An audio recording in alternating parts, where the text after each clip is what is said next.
Good morning, everybody, and welcome to our Future of Flight Business Breakfast. It's a shame a number of you can't be with us this morning due to the ongoing restrictions, but I hope you find this morning's session, which we're running in conjunction with Business West, a really insightful session, giving you a perspective for a number of our leaders in the region from one particular company, Vertical Aerospace, in terms of how we can drive innovation to a more sustainable future from an aviation perspective, and then finishing with myself to talk about our specific plans to drive towards a more sustainable and net zero future.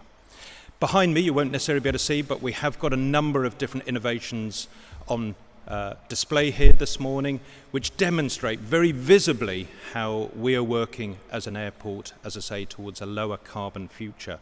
Very recently, we introduced sustainable aviation fuels, and Centerline, who are kindly hosting us here this morning at Bristol Airport, have recently introduced that for a number of their flights operating in and out of the airport.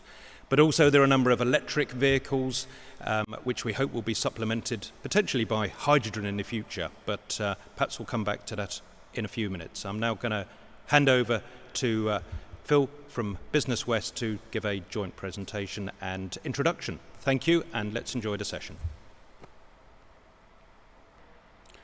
Good morning, everybody, and thank you for joining us on this breakfast session on Future of Flight. Business West was formed 20 years ago out of Bristol Chamber of Commerce, which itself was formed about 200 years ago. Its full title is Bristol Chamber of Commerce, Industry and Shipping. There weren't planes in 1822. Trade and connectivity with overseas markets has always been the heart of our economy, and there's no doubt that it will be really important going forward. Indeed, I think someone said once that a country without exports is like a household without income. Everything else you do is just like giving the kids pocket money. Business West is particularly keen on the 100,000 or so jobs that happen in the southwest around aerospace and aviation. Wouldn't it be really great if they were greener jobs? It's a really important economy for our area, and we're determined to try and keep it that way. It would be great to have a world-class green aviation centre, but all the technology, all the plans, all the subsidies, all the lobbying, all the policies will come down in the end to having the right people and the right skills. So Business West is focusing enormously in the next few years on getting the skills ready for Future of Flight. Thank you very much.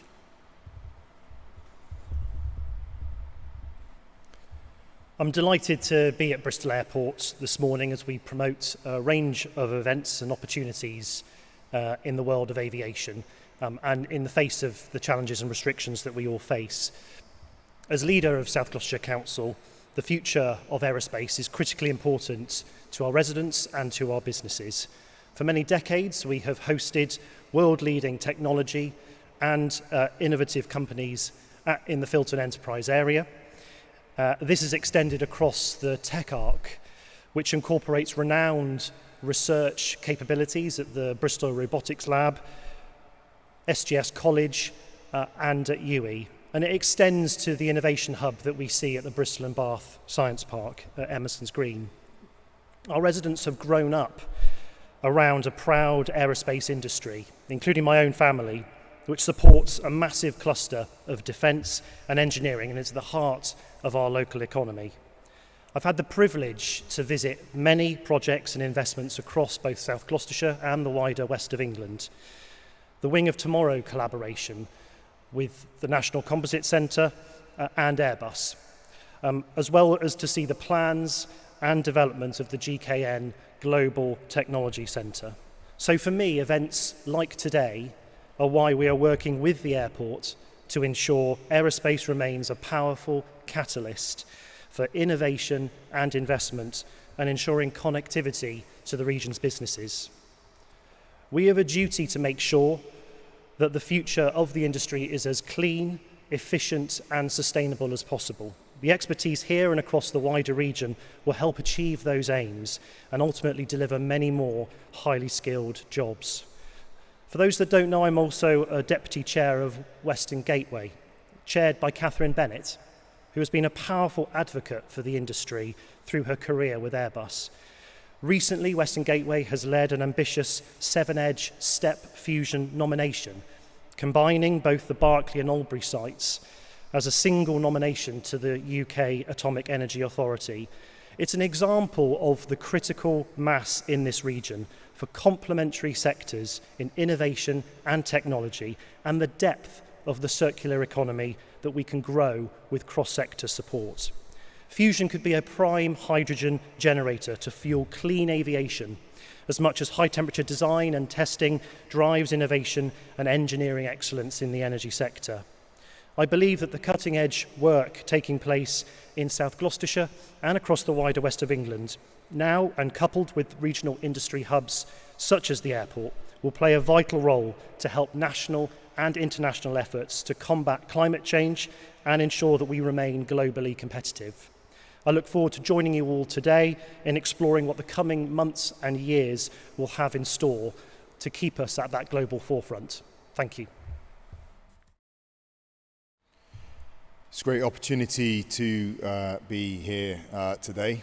We recognise the role of aviation in our region, both today and historically. It's been a huge part of our identity.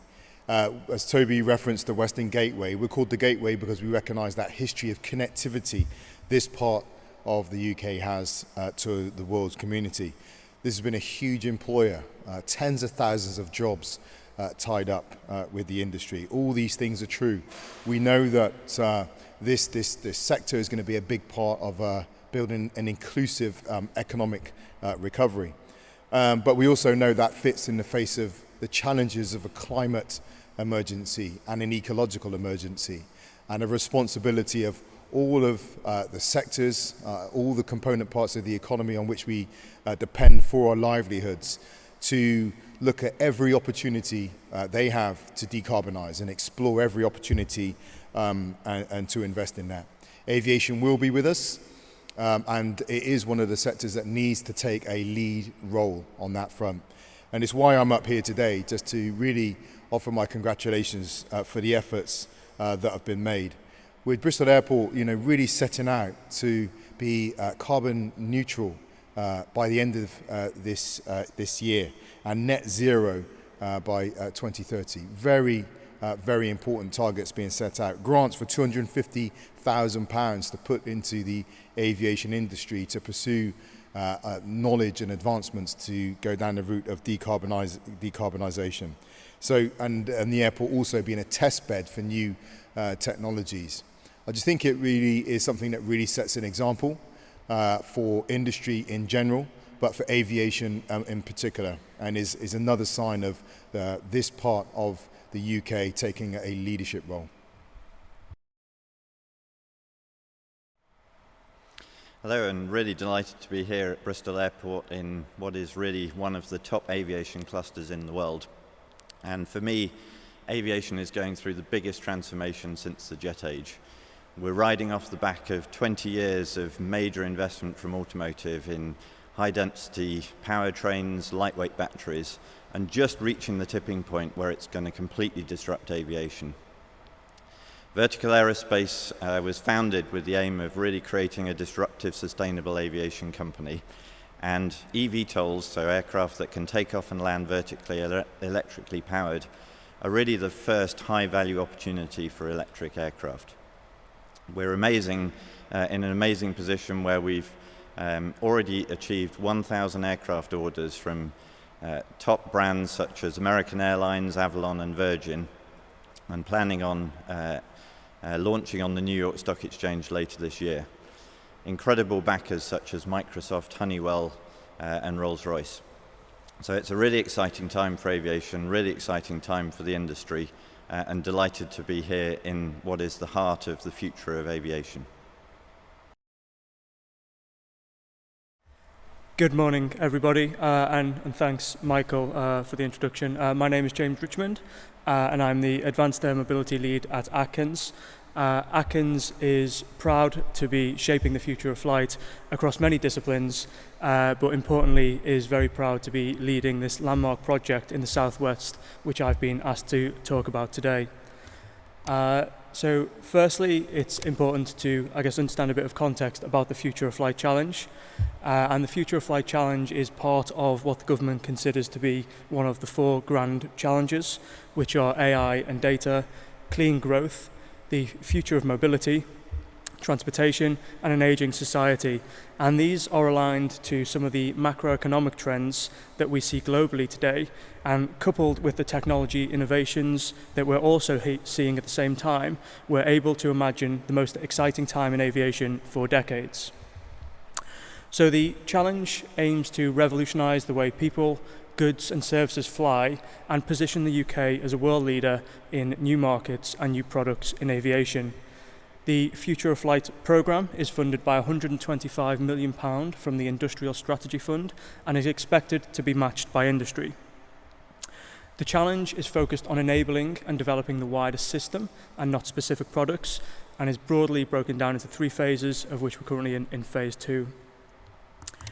And with that, I can introduce our project and our consortium, Aviation Innovation in the Southwest. And essentially, our 18-month project will assess the feasibility and develop a system capable of demonstrating electric air taxi services in the region by 2023 to 2024. And in doing so, we hope to develop a transferable operational framework founded not only on technological feasibility, but also public engagement, interest, and market assessments also. Essentially, it's our aim that following this phase of the project, a system would be in place to enable electric air taxi demonstrations at Bristol Airport in a unique urban and rural setting and inside controlled airspace. Why Bristol? Well, the heritage with aviation in Bristol is obvious, and we've got some real technological leaders in the area as well. In keeping with the challenge's aims, our partners, each leaders in their field, cover pretty much the entire end-to-end ecosystem. As well as leading the project, Atkins are providing systems architecture support, but we obviously have Vertical Aerospace providing the vehicle, Skyports looking at infrastructure integration, we have NATS and Altitude Angel looking at air traffic control, we have great support from WECA, the local authority, we have Cranfield University looking at aircraft communications, and many others, and finally Bristol Airport, who are providing an important testbed for the new technology. It was important to have Bristol Airport on board because they provide a real insight into the integration challenges our project will face. They provide a representative arena for demonstration and use case testing, and they provide a living lab approach to the key technologies we aim to use. It was important to have a partner like Bristol Airport with key attributes given their links into the aerospace cluster in the region. They have a focus on technological innovation, and they have an ambition to lead the sector in green growth. Decarbonizing aviation is an enormous challenge, and one that requires a multidisciplinary approach and global action across the entire ecosystem. We must work together against common goals and with robust policies in place. Embracing technological innovation will be key, and as the industry develops solutions, working with early and ambitious partners such as Bristol Airport to test and validate these ideas will be fundamental to their implementation and success. With that, I'm now going to leave you with a video provided by Vertical Aerospace, which describes advanced air mobility in the broader sense, but also just shows of how real it is and what we're on the cusp of achieving together.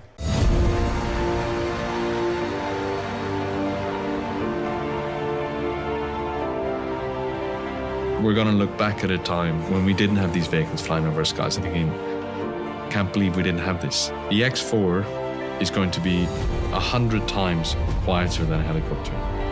It's going to be zero carbon. It's going to be a fraction of the cost. Most important of all, it's going to be 100 times safer.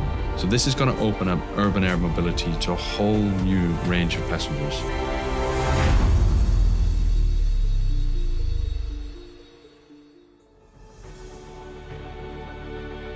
It's the most exciting time in aviation for the last 70 years, really since the jet engine transformed the possibilities of flight. Electrification is having that same impact today. The energy transition, the switch from fossil fuels to zero carbon energy supplies is the biggest challenge facing humanity.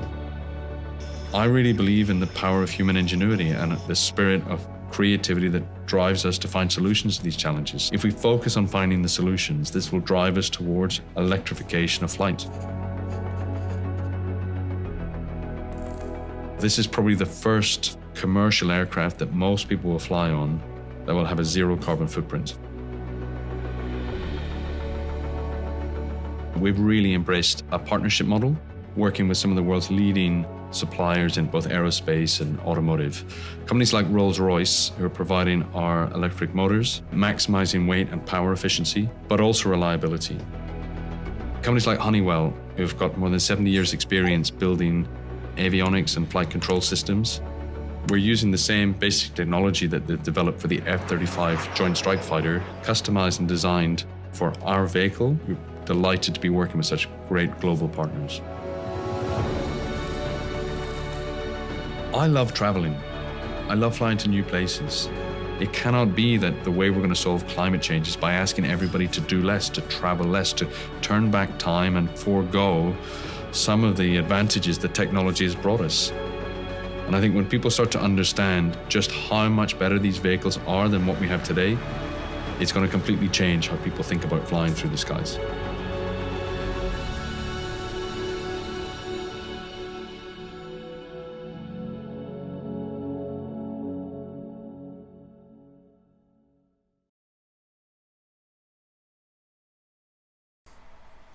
Thanks very much, James, and a very inspiring video, and amazing that Vertical Aerospace is a company based only a few miles from here, down adjacent to Bristol Temple Meads, really just underpinning some of the key messages you've heard here this morning, that innovation really is going to drive our future forward. Before I progress forward, I just want to remind all of you, if you would like to pose questions, please do so in the chat function. At the end of my presentation, there will be an opportunity for those questions to be posed to all of the presenters here this morning. So I'm sure you've got lots of insightful questions, a lot of thought-provoking aspects which are being covered to date. So please do write in the chat function. We will get to as many of those as we possibly can. From a Bristol Airport perspective, I've always had a love of flying, and it was interesting the comments made in the previous video. I was brought up on an island, and that probably explains why I have a passion for flying. It was an essential part of my life. Flying and connecting, I believe, is a true leveller for people. What aviation has done over the last 30 years has enabled more people to travel than ever before, rather than being the privilege of the few. It's amazing what it can do in terms of education. It's amazing what it can do in terms of inbound tourism, trade, as well as obviously affording, particularly after the last 15 months, the well-deserved opportunity to once again reconnect with family and friends, things which we've really lost and that we want to reclaim. And I therefore firmly believe that aviation and flying and flight will form a key part of our world for the future ahead. But it does come at a big challenge for us, and it's that challenge which really is the foremost of our minds today in terms of what is our amazing journey to date. Those of you who've flown through Bristol Airport will probably have seen our strapline, Amazing Journeys Start Here. And that has some resonance, not only for our passengers flying through. We absolutely feel passionate around providing an excellent level of service, and you can see the investment which has been made by our shareholders in the airport over the course of the last 10 years. I'm particularly proud to have what I think is a superb team, but also a superb set of facilities, uncomparable, I believe, for the size of airport across the whole of the UK. But also an amazing journey for our team here at the airport, many of whom have developed their careers and have got fantastic careers ahead of them. It's an amazing journey in terms of the skills and the opportunities, predominantly here at the airport, but also in the wider ecosystem. And aviation does have a wider ecosystem in terms of people in engineering, food, transport, to name but a few. But also a journey for our community and our society as well.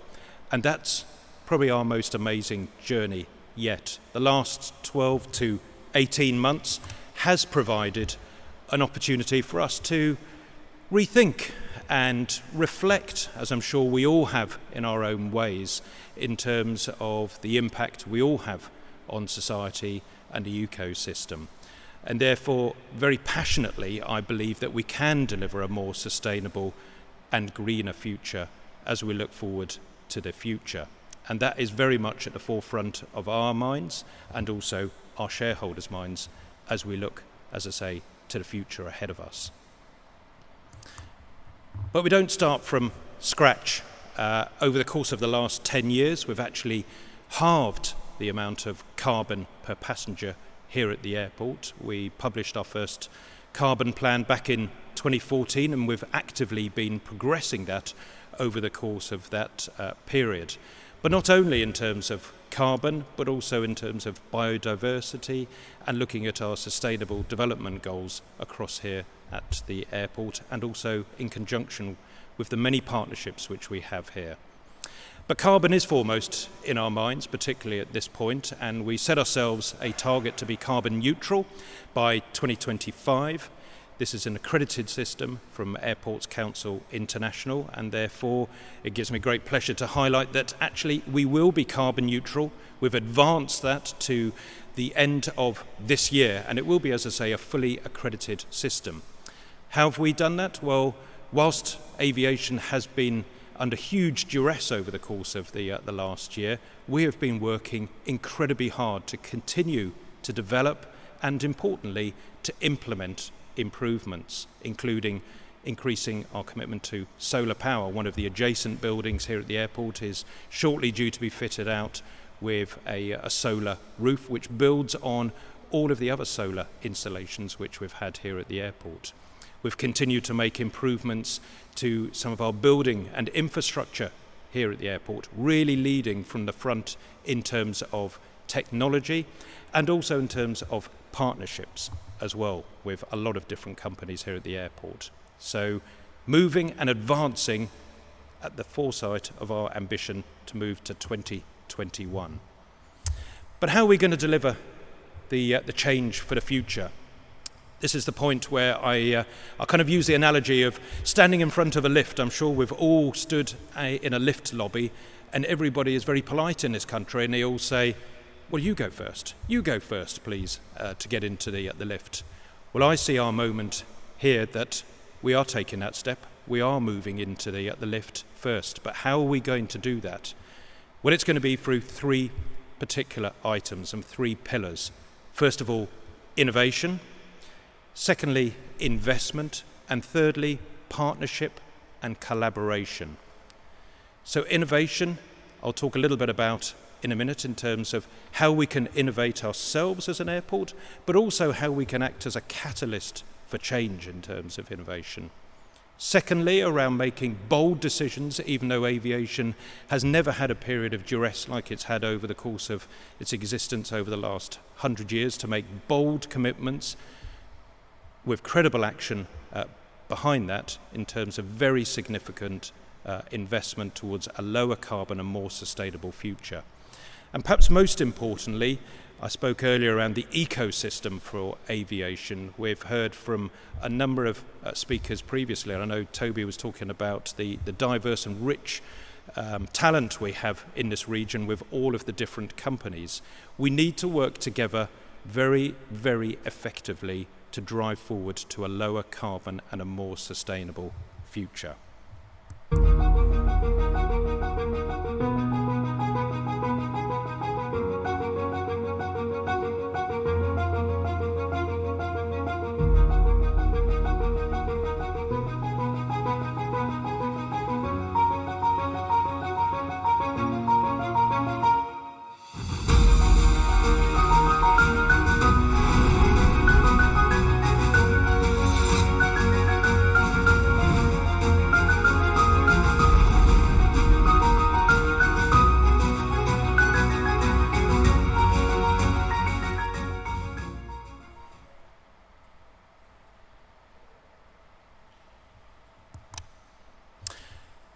So a small short video, but highly impactful in terms of our level of ambition.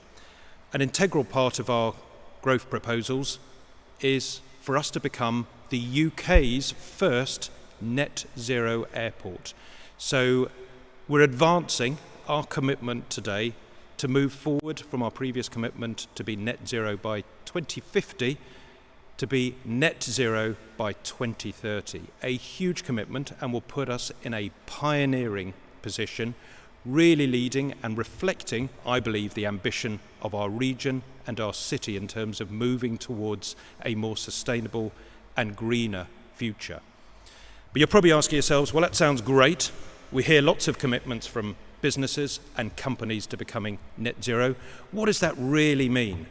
Well, I think there's three ways in which we believe we can achieve that as an airport. Firstly, in terms of our commitment to a net zero fleet. So for those of you who have flown through Bristol Airport, indeed any airport, you'll be familiar that there is a whole variety of different vehicles which operate both what we call airside, where the aircraft manoeuvre around, and also landside in the areas perhaps more associated with car parking operations, for instance. So predominantly that is going to be moving to an electric fleet, but we're still keeping our minds open around hydrogen as a way forward. Secondly, in terms of a net zero airfield, and this is all of the different vehicles, equipment, infrastructure to support a safe operation for our airlines and ultimately for our passengers, that we're committing that we will be net zero for our airfield by 2030. And finally, all of the buildings on site as well. We are committing that we will be net zero for our buildings, and that's predominantly around removing gas and putting in place sustainable electricity, and at the same time complementing that with our existing commitment to have at least 25% of our electricity being delivered through on-site solar. And as I said earlier, we've already been continuing on that pathway during the COVID period, which has been over the last 15 months. So our journey is really truly an amazing journey. It's one I'm particularly proud and passionate to lead. You've heard my passion for aviation, what aviation can bring for communities, for industry, and for visitors, amongst others, for our region. But at the same time, balancing that with the needs of society. We've listened to our communities, and actually we want to be at the forefront. And we want to be at the forefront for the future. We want to continue to work with the many businesses and leaders in our region.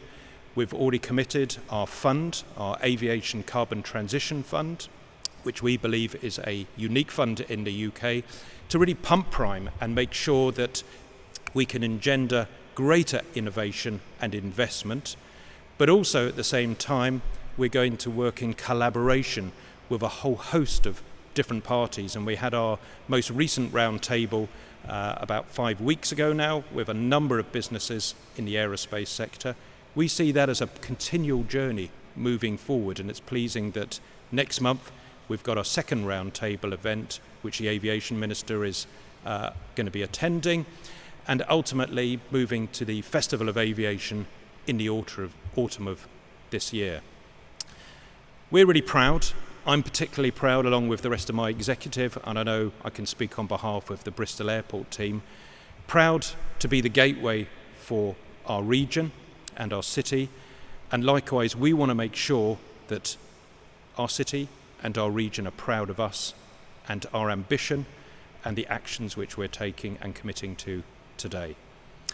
Thank you very much. We're now going to enter into a period for Q&A, so hopefully I've given you a bit of an opportunity to think of some great questions to ask of the speakers who we've had here this morning, and I'm going to hand over to our moderator, Simon Earls, who's going to act as the compere for this particular part of the session.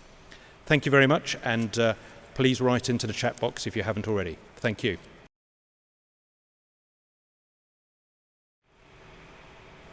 Thank you. Good morning, everyone. I hope you're enjoying this morning's business breakfast, and like me, you're really excited about all the innovation that's on show, but also all the ambition that the region is displaying when it comes to decarbonising aviation. Such an exciting time to be part of that conversation, but also turning that into real action. Thank you for all your questions. Please keep them coming in.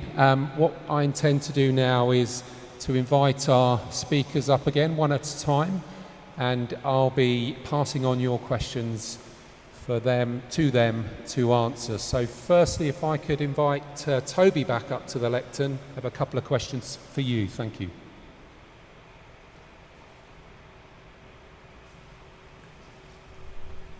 Toby, thank you very much. So the first question that's come in via Slido is, we know you work very closely with Airbus and GKN, but how do you see your relationship with Bristol Airport developing in the future? Well, firstly, I think it's events like today and the events that we've been working very closely with Bristol Airport on over recent months as we align our different our consistent aims around moving towards net zero as quickly as possible. But that's also through the work that we do together through the West of England Combined Authority, of which South Gloucestershire Council is part of.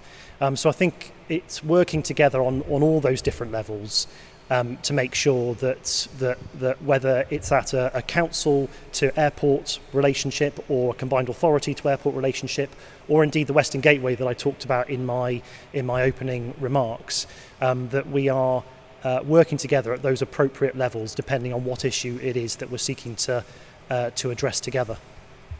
Thank you, Toby. And it is worth just restating the point James Richmond made earlier, that the West of England Combined Authority is a consortium member of the Future Flight programme. So I think those kind of investments are invaluable. Thank you very much for the question.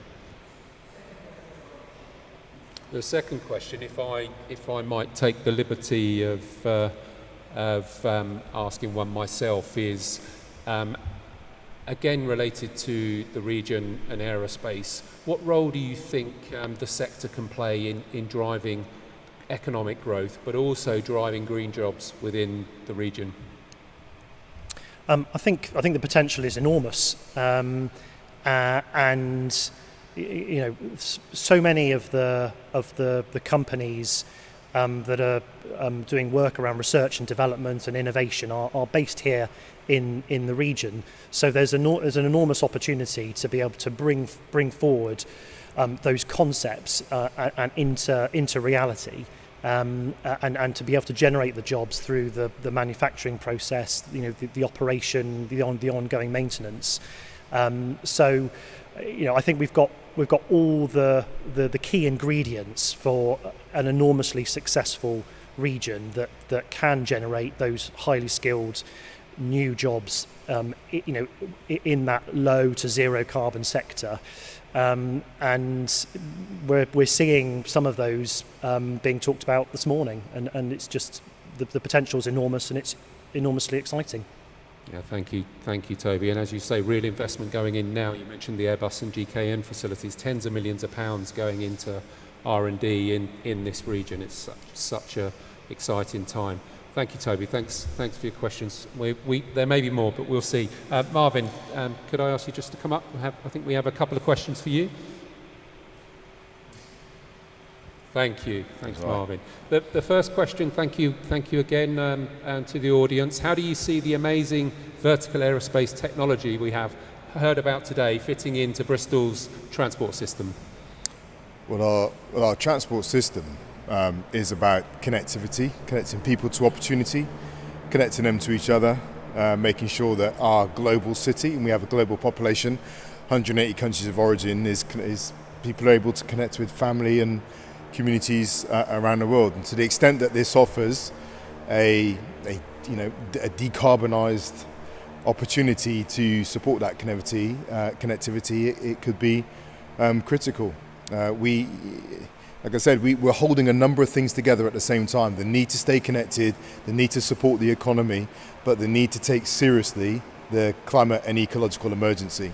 And to the extent that is a technology that allows us to hold those challenges together and meet them at the same time, then it will play a really important role. Thank you, Marvin. And it's fantastic to see and says something about Bristol as a city that Bristol Aerospace have selected it as their base to drive this innovation forward. There's a variation on that question that's come in from the audience. It says, do you see some Bristol traffic move into this third dimension using air taxis and indeed the use of drones for delivery, where it makes safe and economic sense to do so? Now you're taking me into the realms of futurologists. Nothing surprises me. You get these waves of technological advance coming through when minds get concentrated and when lots of minds get concentrated on a challenge and a need. So I do suspect there will be this, as you call it, this third dimension coming through. But that's going to take a lot of adjustment. The safety, obviously the cleanliness of it, as well. I suspect we'll see more and more of it in the coming years. Yeah, thank you, Marvin. And of course, this is what the Future Flight Programme is all about: is to test these use cases to ensure that they can move into common use in towns and cities in a safe way. So, a very exciting time, and our region's right in the middle of building that story, isn't it? Thanks, Marvin. Thank you. Oh, Marvin, beg your pardon. I'm sorry. Beg your pardon. One more question's come in. I won't ask you to come back up. Thank you for this question. What would a net zero airport with more international links mean to the city of Bristol? Well, it's a regional airport, and I think we need to. If I could just position the airport, I don't think we should think about local airports simply as local regional assets. Airports are part of a national infrastructure. They make a national and an international offer, as well. So I think it's too. But if I'm talking about Bristol, it would, open up the opportunity to pursue the economic benefits, the connectivity benefits in a way that is responsible to the planet. So we hold all those competing challenges together that we talked about. So we would be able to make that offer. But also it puts us in at the front end, doesn't it, of examples being set to the aviation industry in general and to airports around the world in particular as to what you can achieve if you focus, make the commitment, and then not just the verbal commitment, but put the money on the table, and considerable sums of money being put forward through the airport to decarbonise. So it would be offering that global leadership that the world desperately needs right now. Thank you, Marvin. Thank you very much. Thank you. Excellent. Just looking at the questions. James.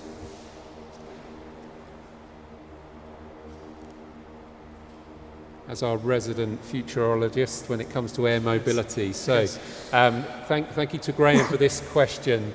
It says, Dave, James, Michael, brilliant. I think we can contribute to hydrogen batteries and high-speed aerospace structure manufacturing. How does NCC engage? I'm assuming that's National Composite Centre. Composite. Which is a fantastic Bristol asset we have here. And I think, as I said in my presentation, it's about the ecosystem coming together and leaning on assets like the National Composite Centre is a great example of that. And working through partners like Business West, who are here today, making sure that they're part of that ecosystem and reaching out to myself and Vertical to ensure they are part of the future. They've got a lot to offer. And there's many examples in the Bristol region, and that's why we chose Bristol as the home of our project, is because it's one of the many examples of the fantastic technological innovations we have in the cluster. So. Yeah, thank you. And as you say, the National Composite Centre, there's some real global leadership going on there. If I may, while I've got you, it was alluded to in one of the earlier questions, and that's around safety.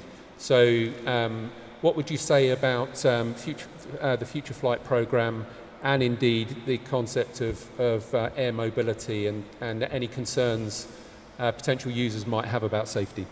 Well, one of the really important parts of the Future of Flight Challenge project we're leading is ensuring that we engage with the public in the right way and potential users of the system to address any concerns they've got around safety. But what I would say is that safety, aviation industry, safety has always been at the heart of that, and that is no different for this technology and others, and that's why we're investing significantly in firstly understanding, almost as a paper-based exercise, what the system looks like, how safe that can be, before we get into testing and demonstrating and the like. So, as Stephen Fitzpatrick pointed out in the video, we expect these vehicles to be as safe, and if not safer, as any conventional aerospace technology today. But we look forward to working with the public and all stakeholders across the ecosystem to ensure that we're winning the hearts and minds as well on that point. So, thank you, James. And if I may, when can we see these flying in the skies over our region? I'm going to take a quick glance at Michael, but Vertical's roadmap is clear, it's set out, and they're hoping to certify their vehicle by 2024, which is an incredible, ambitious target, one of which I believe in, and it's not just about the vehicle, it's about the ecosystem coming together. And again, that's the aims of our project, is making sure that when that vehicle is ready, that we've got all of the surrounding physical and digital infrastructure ready to support those vehicles and get the best out of them as quick as we can. So it really isn't tomorrow's technology. This is coming today. Really, I think it's really not. I think we have Skyports, one of the consortium partners here, and their first port is actually open. Yeah, they've demonstrated in Singapore already, and they're going to continue to do so. This is not 2030 vision. It is tomorrow's vision. Yeah, thank you. One last question, if I may. I know you touched on this in the presentation, but it's come in from the audience, so I'll ask it. Why did you select Bristol Airport as your partner in the Future Flight Challenge? So I think, as I said in the presentation, it was about having an ambitious partner that wants to lead the sector in clean growth. That was at the heart of that decision. But also, as I said, decarbonising aviation is a huge challenge, and technology and innovation is going to be really key to solving that, and having a partner who is willing to embrace new technologies like we've seen here today, new innovations, be willing to test them and ensure they're feasible before they're implemented was key, and we knew Bristol shared that vision. So. Thank you for that. And I'm intrigued, if I may. Atkins, obviously known as a consultant that will provide support to others, but you've been very much in the driving seat of this project. Why is that? All of the net zero global efforts, it needs leaders, it needs strong leaders. I think, to use the elevator analogy, we all can't wait for each other to move. So Atkins are putting their foot forward and looking to lead net zero efforts across all sectors, actually aviation being one of them. But yes, not waiting for opportunities to come to us, but proactively going out there and leading these opportunities will be key. So. Well, thank you, James. Thanks for the leadership you're showing. Thank you, and we look forward to making the Future Flight programme a reality. Look forward to it. Thanks. Thank you. Thank you. Dave, may I invite you up?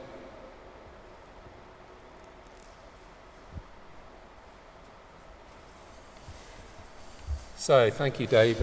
Just while we wait for our first question to come in, I thought I might just ask you to elaborate on the partnership point in your presentation. How important do you think partnerships are to the decarbonisation of flight? I think, hugely important, because, as I highlighted earlier, aviation is an ecosystem. There's huge dependency between the aerospace sector. If you think about how you form an aircraft, you have manufacturers who have different components on an aircraft, engine manufacturers, the manufacturers themselves, electronics, for instance. Likewise, you then have the airlines who actually operate the aircraft. You have refuelers, you have airports who actually provide the infrastructure, and so the list goes on. If we're truly going to decarbonise, we need to look through all of the third parties and work together to make sure we have a truly sustainable and joined up approach. So hopefully that gives you some kind of veracity in terms of how passionate I feel that collaboration and partnerships are critical in this space. Thank you, Dave. Thank you very much. We have our first question, and thank you to Liam Fox, MP, for joining today and for putting this question to us. Dave, what is the realistic timescale for the development of hydrogen technology for flight? At what capital cost, and where will the investment come from? No, really good question. So thank you, Liam, for that. In terms of the time frame, I mean, I kind of be guided by the aircraft manufacturers themselves. So hopefully, I'm not going to put a foot out here. But the figures or the time frames which I've been given are in the early 2030s for a short haul, flight. To be commercially available no later than 2035. So that may sound a long way away, but actually in terms of, if you think about test flights to be undertaken for those aircraft, that's not actually that far away given the step change in terms of the technology. In terms of the capital cost, crikey, I'm kind of potentially straying way off course if I get into the capital cost of aircraft. That's out with my my personal kind of skill set, but that's why we absolutely need, R&D, and I know there is R&D into things such as H2 gear, hydrogen gear, looking at propulsion systems, and I'm pleased to say that, we're a party to the H2 gear program based in this region with GKN, and our largest airline here at Bristol Airport, EasyJet, is also a partner. And we're absolutely joined at the hip around evaluating the opportunities for hydrogen moving forward. So I think it's a combination in terms of, to answer the final point, investment. Where will it come from? The investment will have to come from business, and I've spoken about our commitment and the commitment from our shareholders, but also it's going to have to come from government in terms of R&D funding. We've heard about the future of flight here this morning. I think there'll be future areas which are probably yet to be determined, and that's something which we want to act as the catalyst to really understand what are those areas which are going to enable either electric, hydrogen, SAF from a airport infrastructure to really make sure we can have a joined up approach. The analogy I'd use is cars. We moved into a progression of hybrid and then electric cars, and now we find ourselves tripping into what's the infrastructure. Well, likewise, we're going to have the same in all modes of transport, including aviation. How will you actually turn around an aircraft in 25, 30 minutes in the future to meet that time frame for a first flight in the early 2030s? Thanks, Dave. As you say, there's some really ambitious targets, and this is another example of where partnership is so important, government and the private sector. And I think one of the short-term challenges for decarbonisation is some of those R&D programs that you mentioned are fairly short, so there does need to be a long-term commitment from government to support industry to accelerate at pace programs such as H2 Gear and Fly Zero, ATI that's provided the funding for those. There's only a couple of years guaranteed of funding from government, so we do need a long-term plan to support the industry's ambition, don't we? We do, and there's an international dimension, a competitive dimension with other countries around the world, which I'm sure people who are listening today are probably better versed than myself, but there is a competitive edge to this, and we want to be using the talent we've got in our region and pooling that talent to drive that forward, but with government support. Thank you, Dave. Next question from the audience. Thank you very much. Alan has asked, could you say a bit more about the Aviation Transition Fund?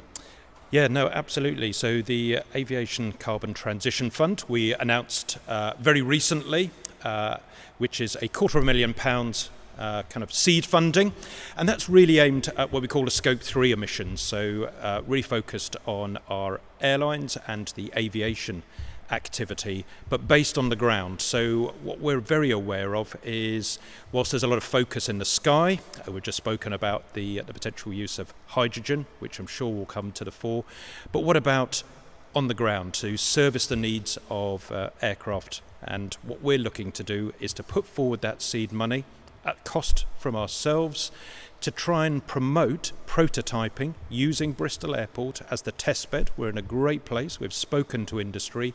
We believe, we're of a scale which is attractive enough to manufacturers and suppliers to be able to come and test in a safe way, working with our regulator, and therefore promoting and ultimately implementing a progressive way towards a lower carbon future. And as part of our growth plans, we've committed that we will extend that for the next 10 years, so £2.5 million. So going back to your earlier point, Simon, around having commitment over a long period of time to give certainty to the industry. What we're committing to as part of our growth plans is that we will continue that year in, year out, which, as I say, then gives a pipeline opportunity for suppliers. Thanks, David. Just while we wait for the next question to come in, maybe one from me. We're kindly hosted by Centreline today. We're very proud they're our first operator to bring sustainable aviation fuel to Bristol Airport. There's a Bowser just behind you, and that's seen as an essential part of the industry's decarbonisation. What do you think needs to change in that area for that to become used at scale by airlines? Yes, so people probably can't see behind me the Bowser, but it's really great that Centreline have taken a hugely proactive stance in response to their customer base for having sustainable aviation fuels. It is still relatively expensive, and I think that's the challenge ultimately, is how to lessen that cost burden, make it more attractive for carriers for wider scale use. I know there's work afoot in the UK already to upscale production. That is going to need, once again, support from government in terms of R&D work, but also to lessen the cost burden versus fossil fuels. So, there is a point for government to step in so that we can have wider adoption of sustainable aviation fuels, which are probably going to form part of the mix for our future, along with electric and hydrogen. Thanks, Dave. And Jonathan's kindly asked a question with a similar angle to it, but from an infrastructure perspective. He said, you're ahead of the net zero airport, great work, but big infrastructure changes are needed to deliver future fuels. Any visions for that? What will it mean for us as the airport operator? Yeah, I'd like to say I've got all of the answers to that, but sometimes when you set out some, pretty big, ambitious goals, you don't know every single part of the answer, to be 100% honest. So, I've given my insight today around the three areas, but there is going to be some big challenges as part of that. The electricity load to be able to support, each and every single one of those three constituent elements will require more electricity from a sustainable source to be supplied to the airport. We're looking to provide that in part on site as well. And then we look at the likes of hydrogen, which I think we're very much in the foothills of at the moment, in terms of how do you store hydrogen at scale, how do you then supply it to the various different modes of transport. So that's what I look to industry to support us with, and why it comes back to the point on collaboration. Well, Dave, you may have anticipated the next question, which has come in. It says, as the airport is leading the way on this in the region, what's your biggest ask from all other businesses to collaborate in this sector, or not? Well, I think, we're only part of the ecosystem, so we want to play a leading role acting as a catalyst. We can't, take away from the expertise which exists in other parts of the sector, around propulsion systems, for instance, around aerodynamics. But I think the real challenge comes around how do we pool and share the common issues which we have. And I appreciate that's a challenge when we're all in our own, in part silos, working on all of the great work in our individual areas of expertise. But I think that's why we set up the round table with a number of the leading manufacturers to really highlight where the gaps. The last thing we want to do is, overlay another requirement on individuals. We're really looking at where the gaps are, and hence why we had the Airport Carbon Transition Fund, where we thought there is a gap, and we want to fill that and provide seed money. So it's around collaboration, but looking at where the gaps are. Thank you, Dave.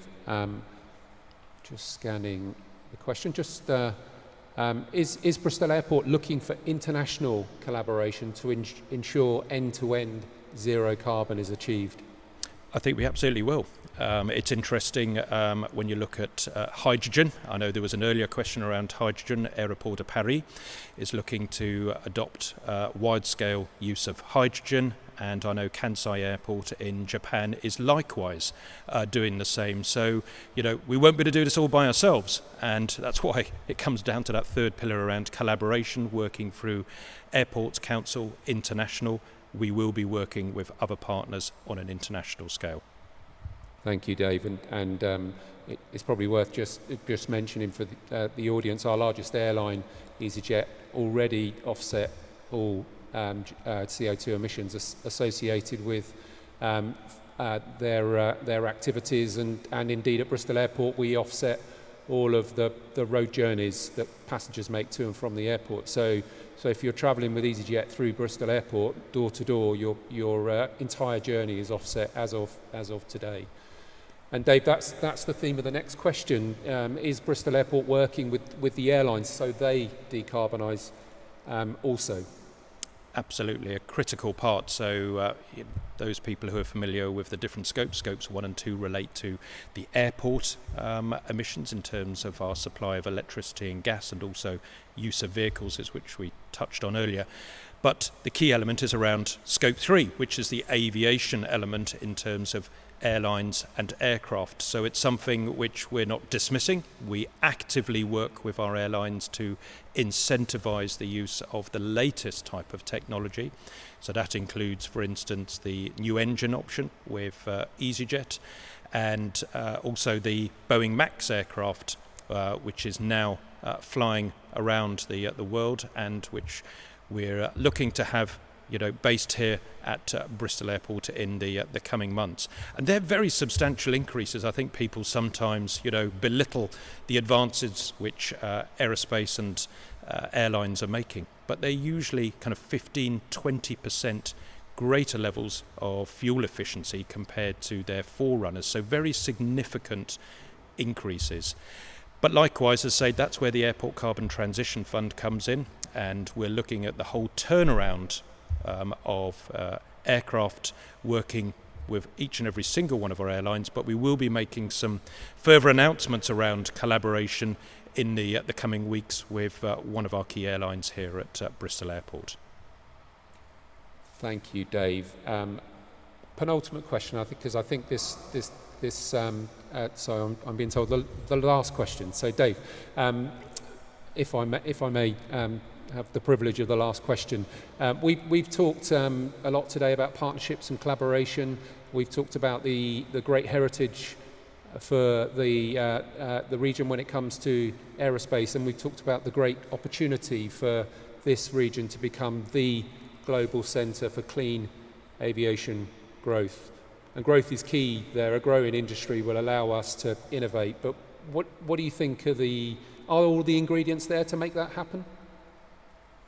I think, when we talk about growth, we have to remember why we're talking about growth. And from our perspective at Bristol Airport, it's around capturing the demand for passengers already within our region, predominantly who are travelling to and from London airports in an unsustainable way. So there's 8 million people who travel to and from London from our region. So, that's a broader perspective from a sustainability element that we want to capture in the future.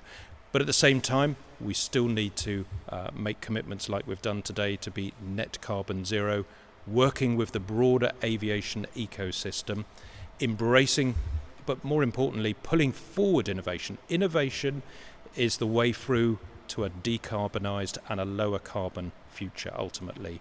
And that's what people want, They want to get rid of the guilt of flying. They want to be able to fly carbon free, and that's what we want to achieve. Thank you, Dave, and thanks to the audience for the fantastic range of challenging questions to our speakers. And over to Dave just to wrap up.